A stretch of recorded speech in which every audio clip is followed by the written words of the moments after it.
he was infamous or famous throughout the industry for being the hardest working guy in music. That was often, the sort of superlative that was assigned him by various musicians. I heard people entirely outside even rock and roll would talk about James Brown as being the hardest working guy in the business. He was known for touring continually.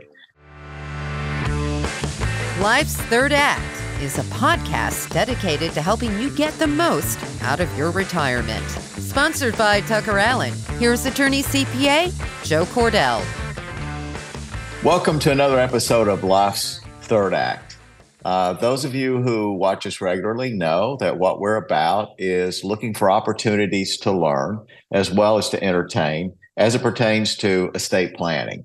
And that includes management of a lot of things other than simply the more boring stuff about wills and even trusts. So we, as a tool for learning, we often look at the lives of people that you've heard of, celebrities, by definition, I guess, celebrities.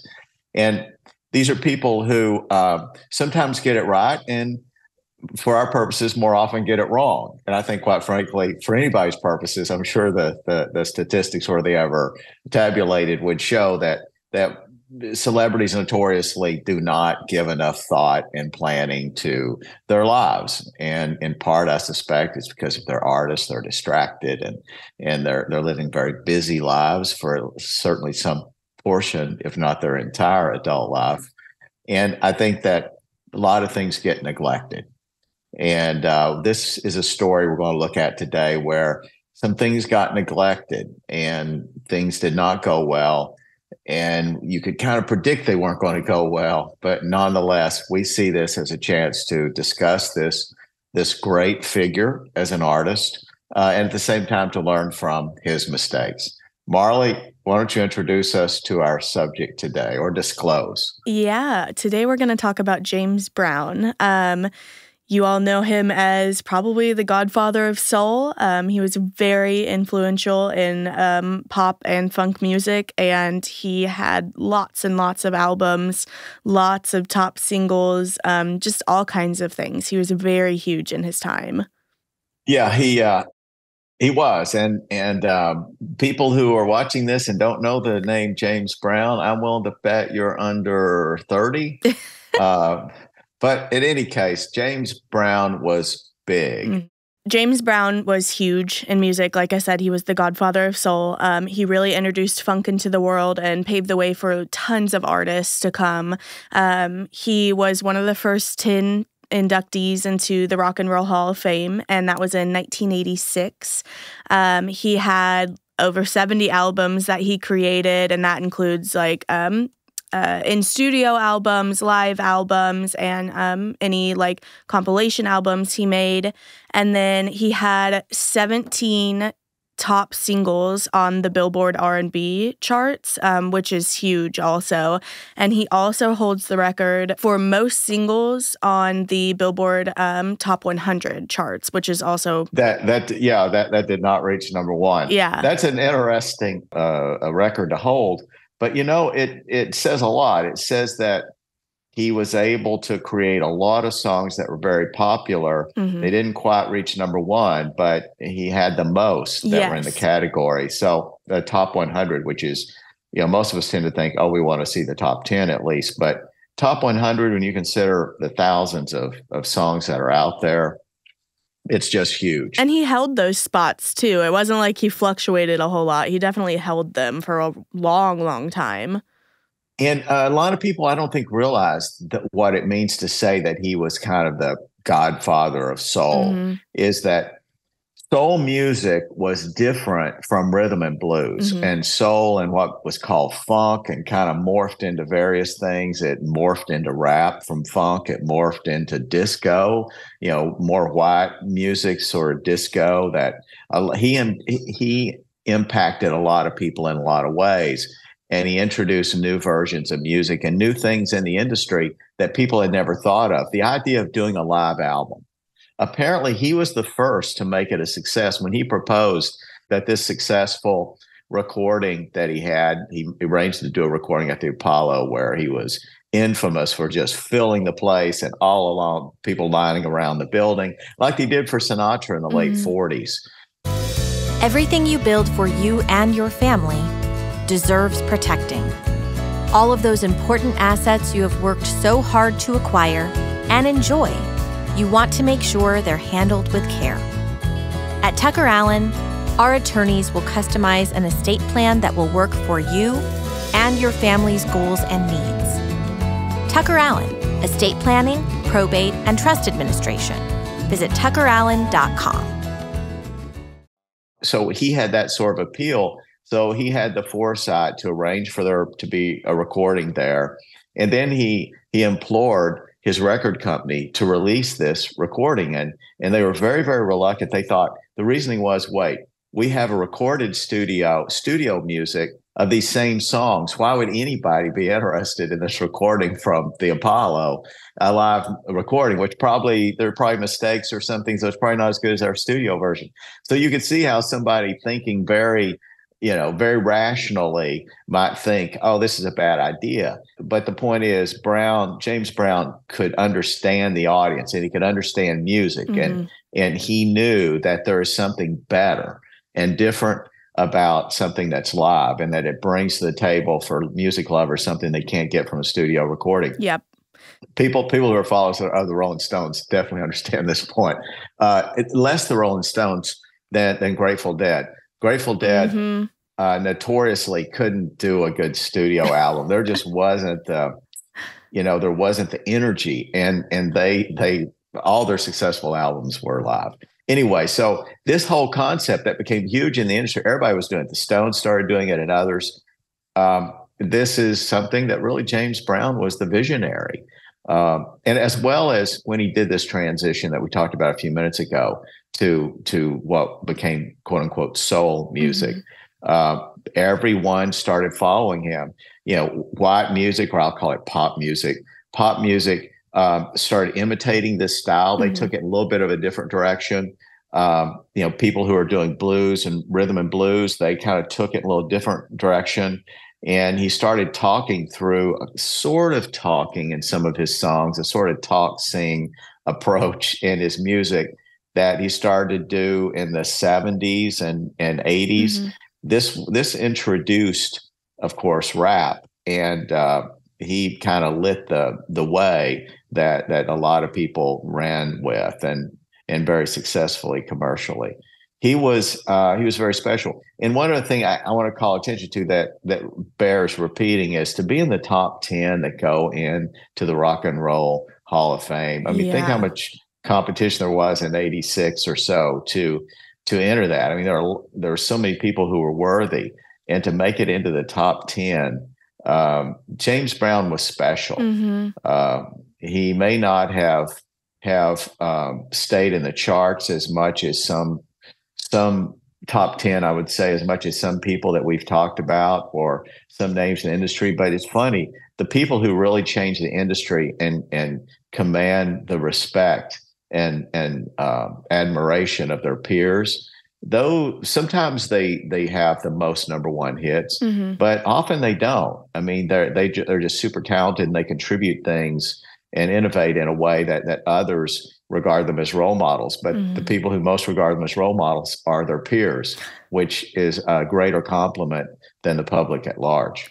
Yeah, I mean, he had a 50-plus year long career, which is just absolutely crazy when it comes down to it. Because, I mean, we talk about musicians on here all the time and how short their careers were and everything like that. And, I mean, to be in the industry for 50 years and to be so renowned that, like you said, you get into the top 10 inductee or the first 10 inductees into the Rock and Roll Hall of Fame is just amazing. And like you were talking about his concerts, how he did those live albums, he had just a way about his concerts that he was like, I'm gonna give the audience everything that they want. I was reading about his concerts, and everyone was saying like it was just completely different from anything they had ever experienced. He aimed to really just like tire out the audience. He was like, I'm gonna play, as much as possible. I want to give them absolutely everything, which is really just rare to see that in a concert experience, and to see as much energy as he brought and everything anything like that, because a lot of concerts back then were a little bit more laid back. They didn't want to get the crowd riled up. But, I mean, he did. And I think that really changed the way that people went about concerts from then on. Yeah, that's right. And more than, in addition to the fact that he gave 120% on the stage, and anybody who's seen video or much less seen him live would say, yeah, that's definitely 120%. Yeah. Because, I mean, he just goes beyond simply, giving a show where he tries really hard, and he'll come back often for, and other artists will. Maybe there'll be a curtain call, a couple of them maybe, but encores are something that are really, they demand the most often of musicians, because they're at the end of the evening. It's been often a long show, and especially if you're somebody who's just poured everything out during the main performance, and then you come back through the curtain call or the encore. But I can tell you that he was somebody who, in addition to that, had this incredible work ethic. So he was infamous or famous throughout the industry for being the hardest working guy in music. That was often, the sort of superlative that was assigned to him by various musicians. I heard people entirely outside even rock and roll would talk about James Brown as being the hardest working guy in the business. He was known for touring continually. I mean, he didn't simply do it 3 or 4 months once a year, which is considered a pretty heavy schedule for a band to tour every year and to be on the road for 3 or 4 months. He would be on the road 12 months out of a year, maybe not 12, maybe 11. But he did this year in and year out, and decade after decade. It's a tribute to his work ethic, and to me that. I have to tell you, Marley, to me, that's a big deal. I respect the work ethic of musicians, of anybody really, but including musicians. And the fact that they continue to work very, very hard when they don't have to. Bob Dylan is one of those who has a reputation of being a very, very hard worker. Taylor Swift, she's still she's relatively early in her career, but she appears to be one of those people. Yes. I mean, just like all of them, they love making music just to make music. They don't care about like the money or anything like that. They truly just love the craft. They love the craft, and it could be a little bit, in fairness, I think it could be a little bit of a business sense. Yes, yeah. But as you point out, it can't be entirely that, because virtually all these people are wealthy. Now, we'll talk a little bit we're going to talk more about his career in just a second, or his life. And we'll discuss the extent to which, finances were a problem. But I would say, though, Marley, I think money was a little bit of it with Brown, which to me detracts from my comments or from my admiration. None at all. I think that, for him to simply have the discipline and the willingness to go out and to give performances, as you said. I mean, these aren't just performances where you go on and see. I mean, Dylan goes on and plays even today, and yes, we respect it. And he's an old guy comparatively, and so he keeps doing it when clearly he doesn't have to. Yeah. So you respect it. But Brown did more than that. I mean, as you said, he got older, and he was in the 80s and early 90s to be on the stage, and 90s, be on the stage and pour out a performance with that much. It's crazy. I guess you'd call it almost aerobic. Yeah. I mean, it's gymnastic even. I mean, what he does on stage is so demanding physically that you wonder, how does he keep in shape to do that? Yeah. And I think that he is one of those, like I said, I think he really shaped the way that concerts are, especially now. And like you said, the number one I can think of comparatively is Taylor Swift right now. They want to give experiences to their fans. They don't want to give them just a concert. They want to give them something that they've never seen before, something they may never see again. But they want to make sure that they have the absolute time of their lives there, and they remember it, and that it's memorable. Yeah, and it's a commitment. So for all these reasons, James Brown is somebody that we encourage those of you who don't know a lot about him. I know many of you do, but those who don't, it's really worth checking out online. We'll have some resources that we've used that we relied on in putting this together. There's some great material out there. There's several documentaries that have been done. Which who does that? Is that Arts and Entertainment that does the biography series? I believe so. Yeah. Anyway, so there's a bunch of great information out there for those of you who want to follow up after this. So tell us a little bit about James Brown's early life. Yeah. So, I mean, he grew up very impoverished. And I think like what you were saying about like the money and everything, I think this played a very big role into that. So he was born in South Carolina in 1933.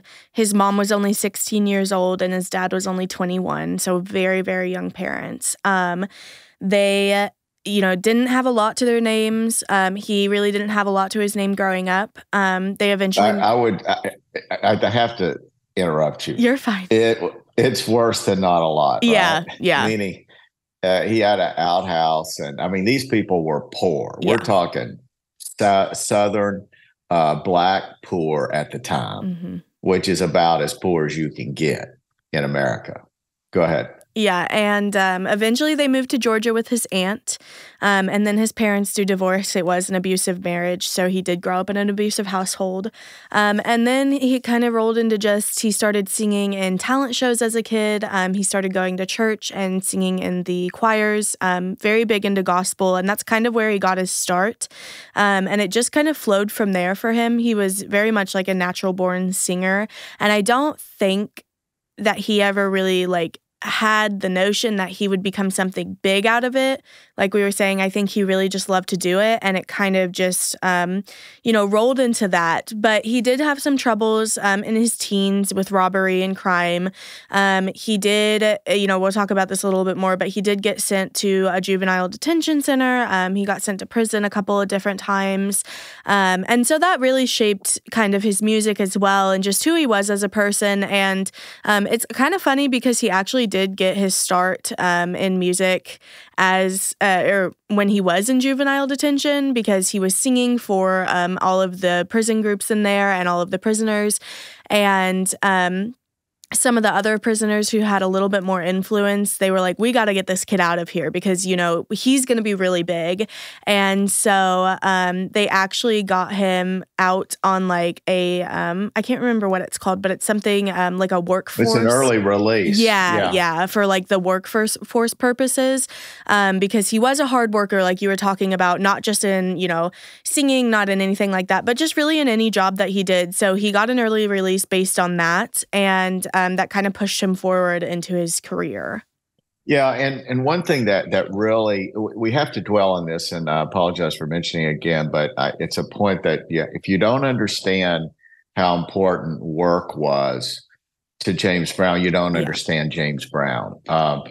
And we don't know, of course, why what the source is of this determination to be successful. Mm-hmm.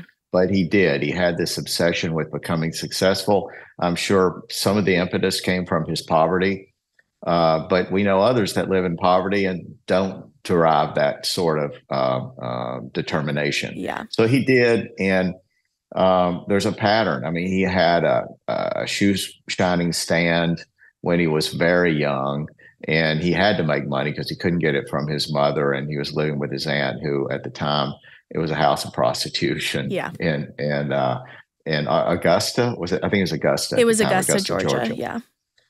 So he had to come up with his own money, but he was just very resourceful and a very hard worker.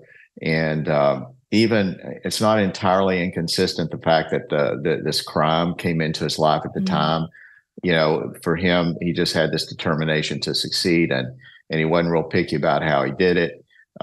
So he, I think that the thing that triggered his being sent for 3 or 4 years to this prison when he was 16 was he had stolen a car, and it wasn't his first offense. So, when the offenses mount up, it's like 3 strikes and you're out, or some corollary to that. So he ends up getting this substantial prison term. And he, at age 19, had performed so well and impressed so many people, and I'm sure been very industrious sort of worker and conscientious in the prison even. So people recognized because of his youth, and older prisoners supported this even and initiated, I think, some of these appeals or these requests. And they saw in this 19-year-old kid the chance to become something more than perhaps they were. And the prison guards and even the warden and others saw this. So he did. He gets out and he did various things. Didn't he box for a while? Yeah, he was a boxer. And then everybody just kept telling him, they were like, you need to just go to music. And I truly think that even if he wasn't talented in music, we would still know his name for something else, just because, like you said, he was such a hard worker. But everybody just kept pushing him towards music. And eventually he was like, okay, I'm just going to, go full force in it. And I think maybe it was just the notion to him that like musicians don't make a whole lot of money, but boxers could, or, some other career could. And he didn't really want to like live in his talent necessarily, because he was like, I want that money. I want to be able to build my wealth and, give more to myself than what my parents were able to give to me. But eventually he just kind of was like, okay, I think everybody else is right. I need to go and see what I can do with this, which we're all very glad that he did. So yeah. He turned out that he had an ability to write music. And I think that was one thing that helped him to stand apart from the fact that he always was willing to be a showman. And a showman was very important at that stage of music. I mean, Elvis Presley was a showman. So it was a good trait to have. And he was uninhibited. Nothing was going to hold him back. And he certainly wasn't shy on stage.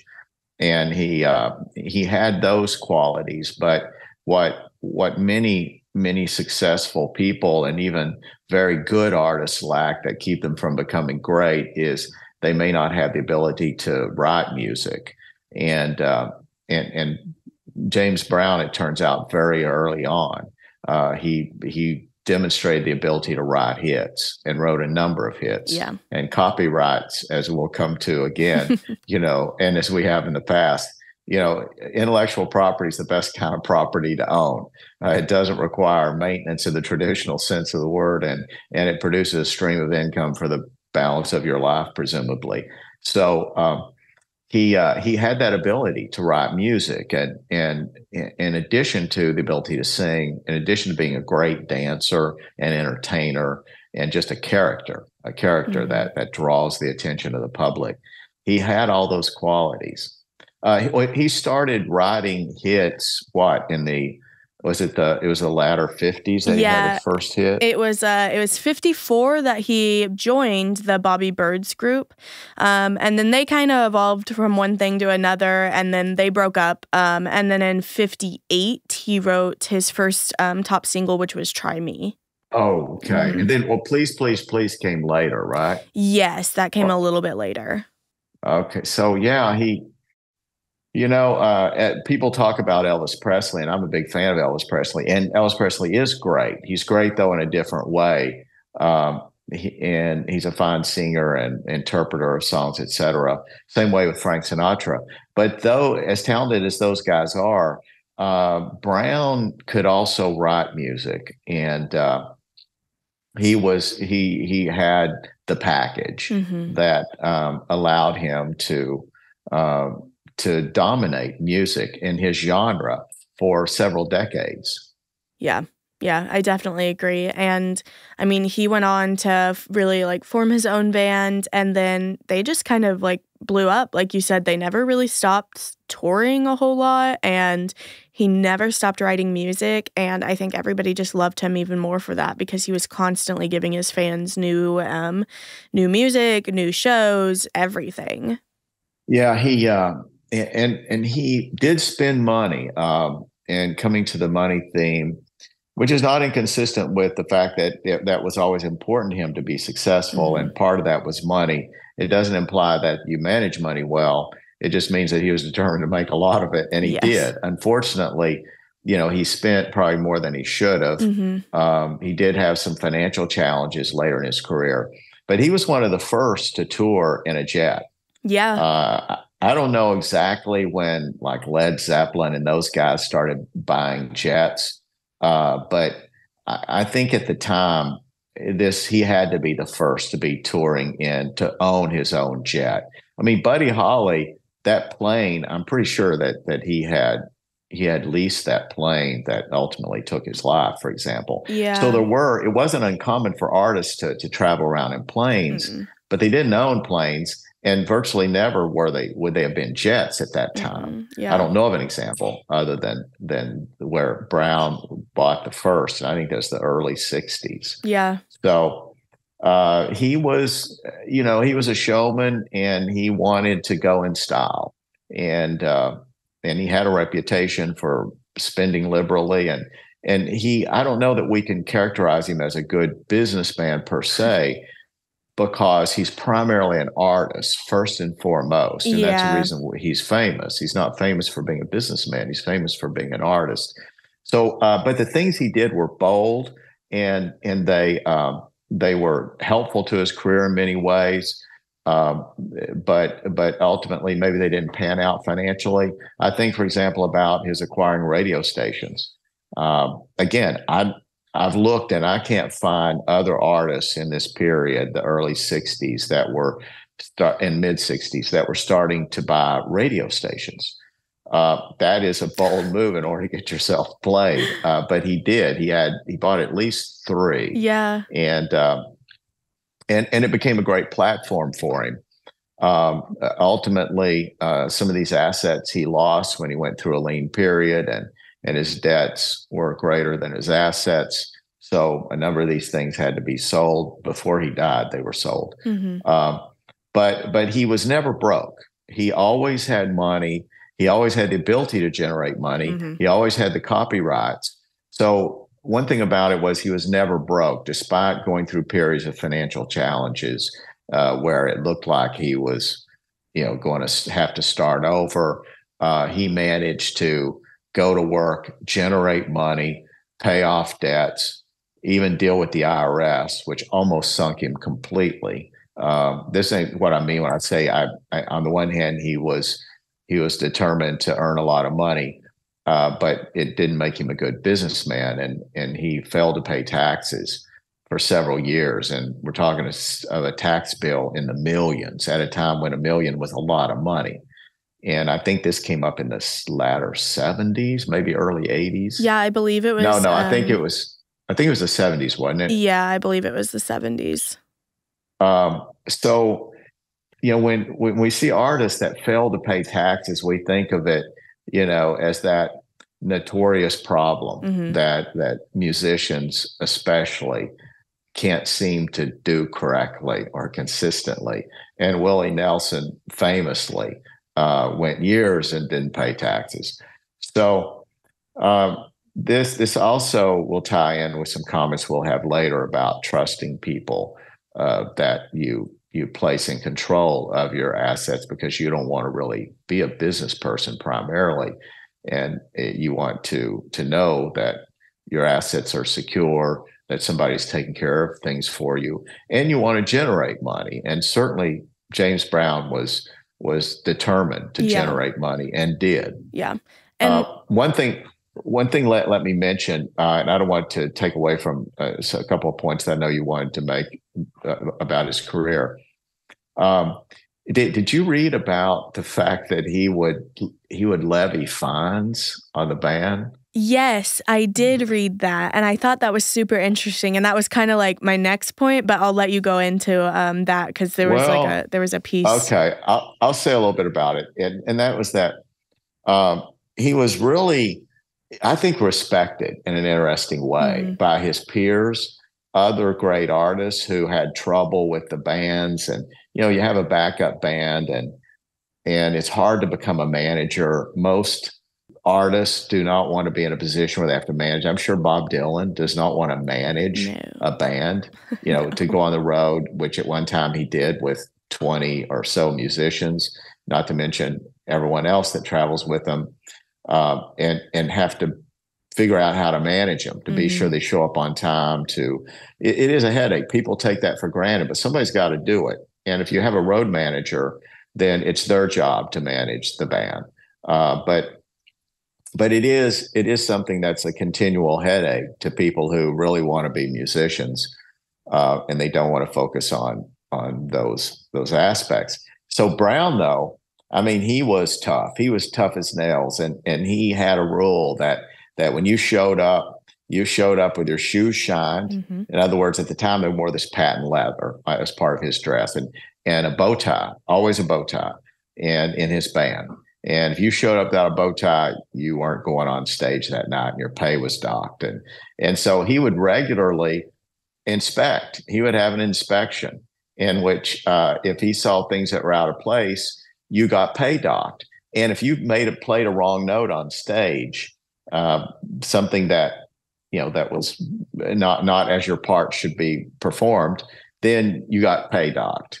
And you may think, well, how did he get away with this? Well, I think at the time, work was hard to come by Mm-hmm. for artists, and probably maybe still in these categories of people who play in backup bands on stage where you're with a famous person, you have gigs year round. He could guarantee steady employment, and very few bands can give you steady employment. It's a gig life.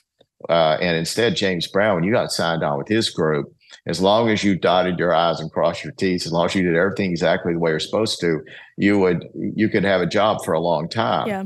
But people did come and go because they couldn't live up to his standards.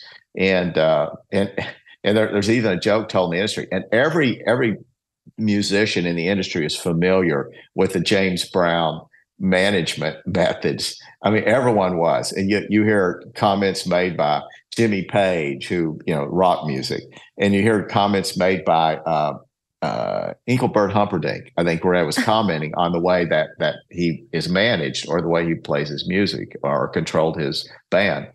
And it was consistent, though, with his personality. Mm-hmm. I mean, James Brown was very demanding of those who were around him, on the stage especially.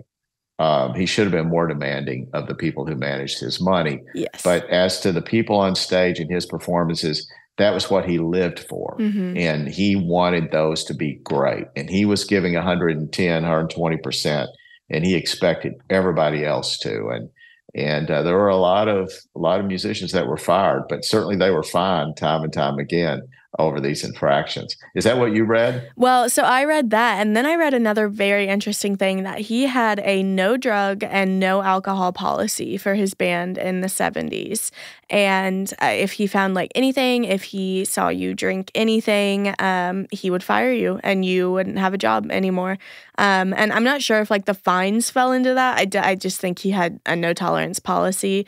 But it was interesting. And I think that is honestly what set him apart from a lot of the other, younger artists that we talk about who passed away early, is he didn't get into drugs early on. He did get into drugs a little bit later. But I think that's how he was able to build up that solid foundation for his career before he kind of got into that stuff and more of the tumultuous things that we'll talk about also.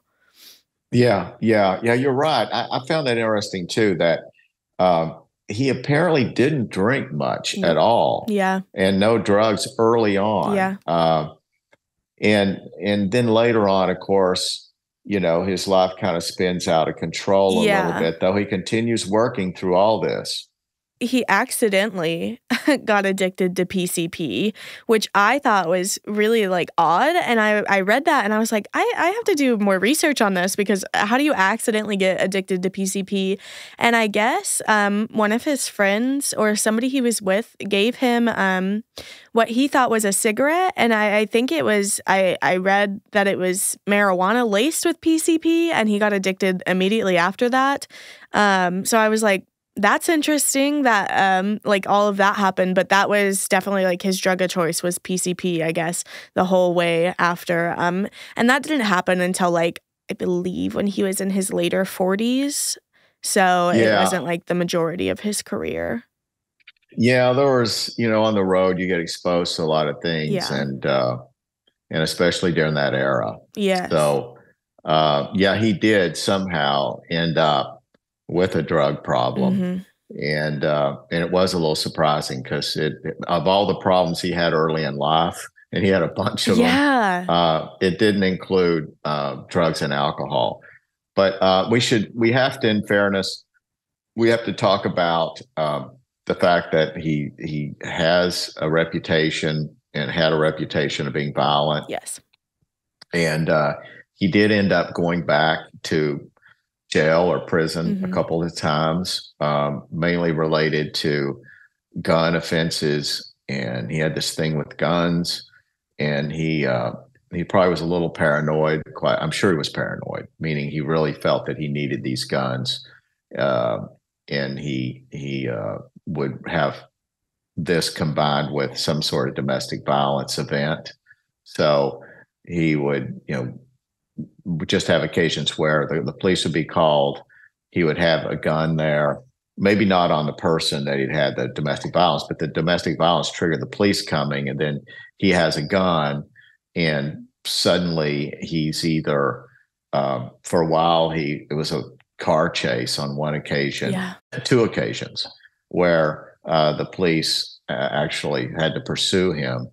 And in one, on the first occasion, it was for like a 30-minute chase across state lines from South Carolina into Georgia, and they ended up shooting out his tires. This is in the 80s.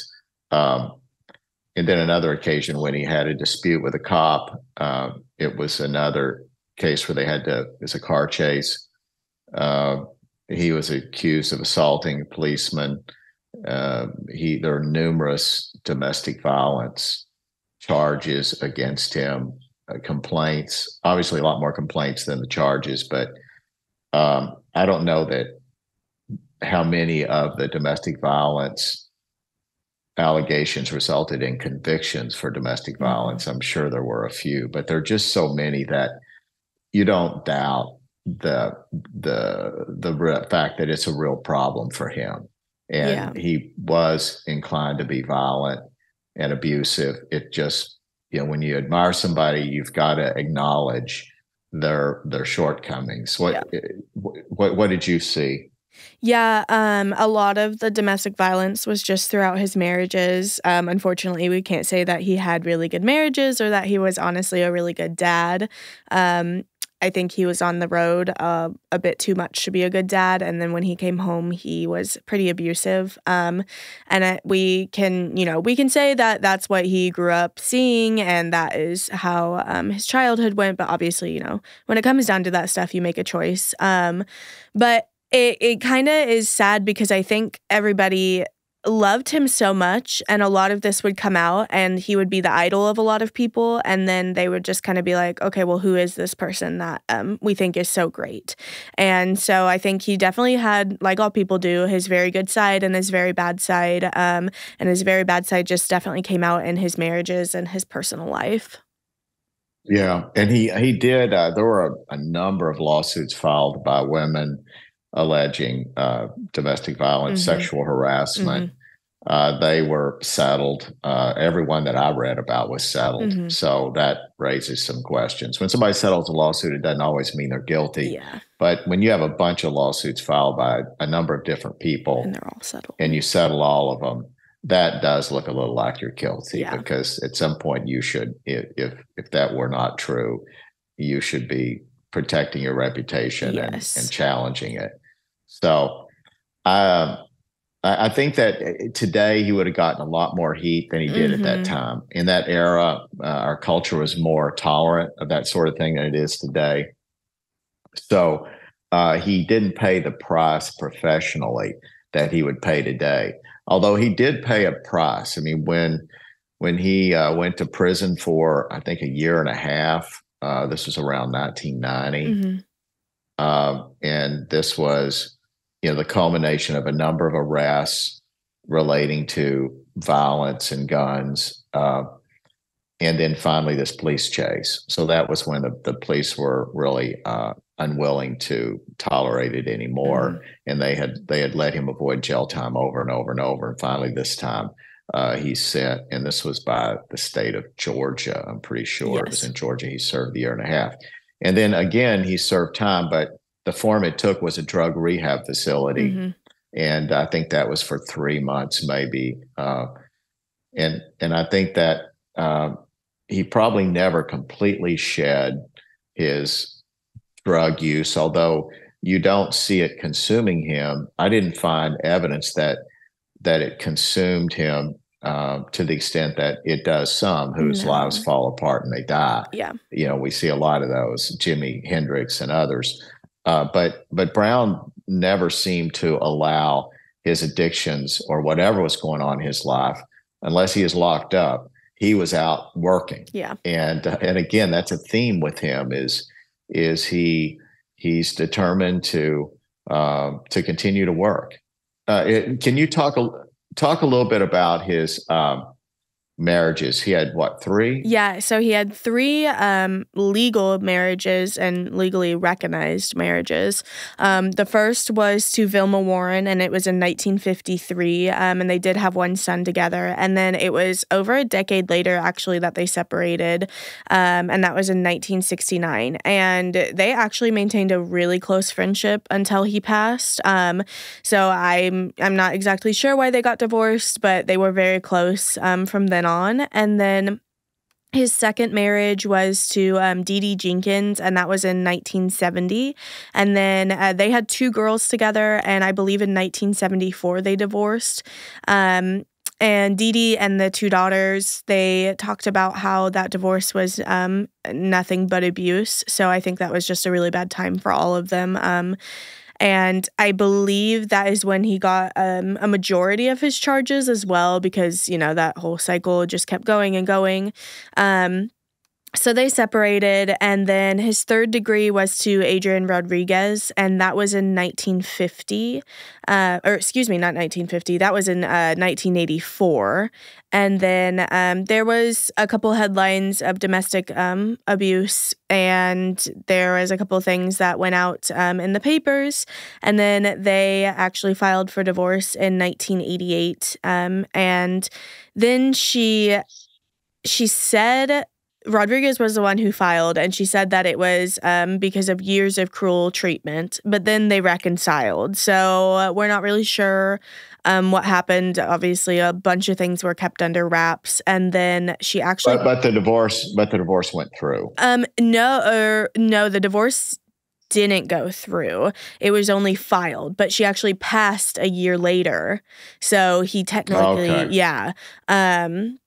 So that all happened, and she passed away. So then he was unmarried again, and then he met we'll call her his 4th wife. We're not really sure exactly, and this will play into the whole estate. We're not really sure exactly if she was his wife, if she was not. But he met Tommy Heine, and she was his live-in girlfriend for a while. She was his background singer, and then they supposedly got married. They did have a marriage license.